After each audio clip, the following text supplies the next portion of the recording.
We must expose not only what they're doing, but how they're going to do it. What are the assets? What do those aircraft look like? How are they functioning? How might this unfold? We know this information. We have the technology information. We have the schematics. We have the people who worked on them and built them.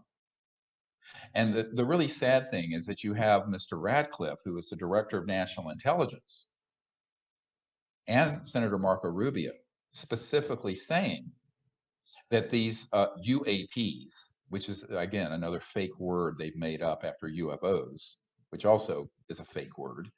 When they came up with UFOs, by the way, they already knew that they were both man-made and extraterrestrial, just as Ben Rich, the head of Lockheed, stated. But they have both asserted in the last 2 weeks in mainstream media interviews that these, quote, UAPs are moving in a way going faster than the speed of sound, but not creating a sonic boom. And that, quote, we don't have that technology. That is absolutely not true. I have personally interviewed engineers who have built that technology and who have worked on them all the way back into the 50s and 60s and more recently. So have my aerospace researchers and team members. So for the director of national intelligence and the ranking member of the Senate Intelligence Committee to be making these statements, they are either completely uninformed or they are repeating a talking point that is a lie. Either way, that is extremely dangerous because in the absence of the knowledge of the truth and the repeating of that lie by the mainstream media over and over and over again, the public is going to think any terrible thing that happens with something that looks like a UFO is quote unquote alien, when in fact it isn't. It is man-made, and it is part of an attempt to deceive the public and also to get a lot of funding. Recently, a member of my team was talking to Luis Elizondo, who was the gentleman who, of course, was at the Pentagon, was known as a master counterintelligence disinformation agent, who came out with the Tic Tac footage. And he said, quite frankly, and this was off the record, that they know that the extraterrestrials are not hostile, but that you cannot get funding for the defense industry and Pentagon unless there is, quote unquote, a threat. Subsequently, I was in a Clubhouse interview with George Knapp, who very honestly, and I commend him for this, said, look, you can't get money for dandelions and butterflies. What does that mean? We were talking about the fact that the only way you can get money and support for the defense establishment is that if there is a national security threat. It's all about power and money, my friends. And he said that that's why dandelions and butterflies, which was his sort of joking term about CE5 peaceful contact and making peace in space and having world peace, that you really can't grow the military industrial complex by trillions of dollars and unite the world around militarism, fascism, and what I call exo-racism, the hatred of other species, unless you present it as a threat. Unfortunately, that is a bit of cynical thinking, but it is unfortunately very Washington and very much about money and power. So I think that those of us who are concerned with peace, with the future of this planet for ourselves, our children, and our grandchildren. I'm expecting our 11th grandchild this year. that we really have got to step up the game because this is all coming to a head. And so I'm making this appeal to all of you to share this video with your friends and family. Go to ce5film.com and help support this initiative.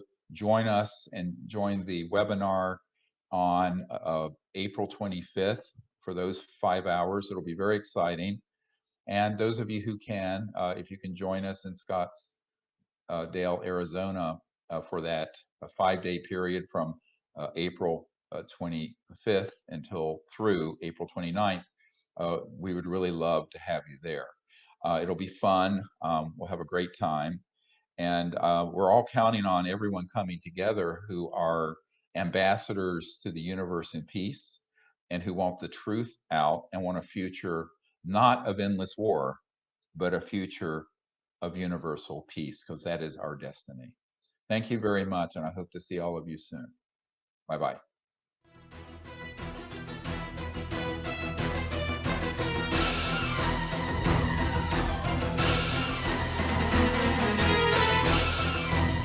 July 2009. The Russian government declassifies top-secret documents detailing USO encounters with the Russian Navy.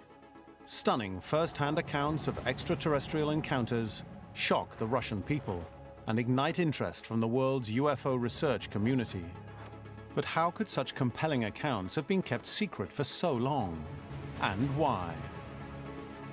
The problem that we had in the Soviet era, prior to 1992, you're dealing with fundamentally a totalitarian system in which UFOs and USOs were not to be talked about.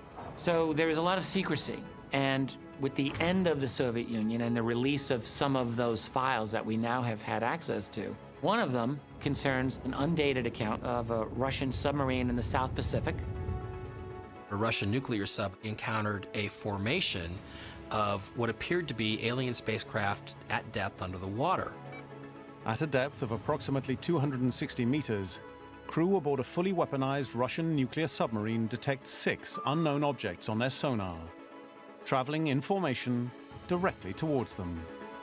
What's even more alarming is the speed at which the objects are traveling, in excess of 265 miles per hour.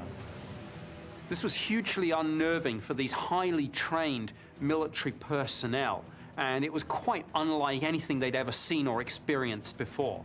6 disc-shaped objects traveling in formation continue on their trajectory, gaining speed as they head directly towards the submarine. They were going at incredible speeds, but then when the submarine became alarmed at what was happening with these objects and slowed down its speed, the objects did exactly the same thing, mirroring what the submarine was doing. The Russian crew are at first stunned by what they're witnessing, then quickly man their battle stations. The captain, fearing that a collision was imminent and that he was under attack, ordered an emergency surfacing of the submarine. The submarine finally breaches the surface, narrowly avoiding a collision. But what happens next is even more astonishing. So here's the Soviet submarine commander dealing with this terrifying situation. They then saw through the periscope these 6 objects come out of the water and take off at some absurdly fast speed. One can only speculate about the intent of these USOs. Was this a hostile act of some sort, or were they just fleeing detection? We don't know. Researchers believe what the Russians encountered was a squadron of underwater extraterrestrial spacecraft. If you can travel that fast underwater, water is just another medium, so their craft can fly underwater just like they can above water. That tells me that these aren't conventional technology. It's nothing earthly made. What we're dealing with here is very clearly advanced technology. So we have to draw the conclusion that perhaps this is some sort of extraterrestrial technology that we're dealing with. That's what makes this case so compelling. The speed, the movement of the objects, and the rate that they disappeared. It's incredible. However, the most chilling encounter revealed in Russia's declassified reports doesn't involve unidentified submersible objects, but the alien creatures believed to inhabit them. Siberia, 1982. With a depth of 1,642 meters, Lake Baikal is the deepest freshwater lake in the world. Russian Navy divers are conducting a research mission. Given the depth of the lake and its frigid temperature, little is known about what lies beneath the surface. 7.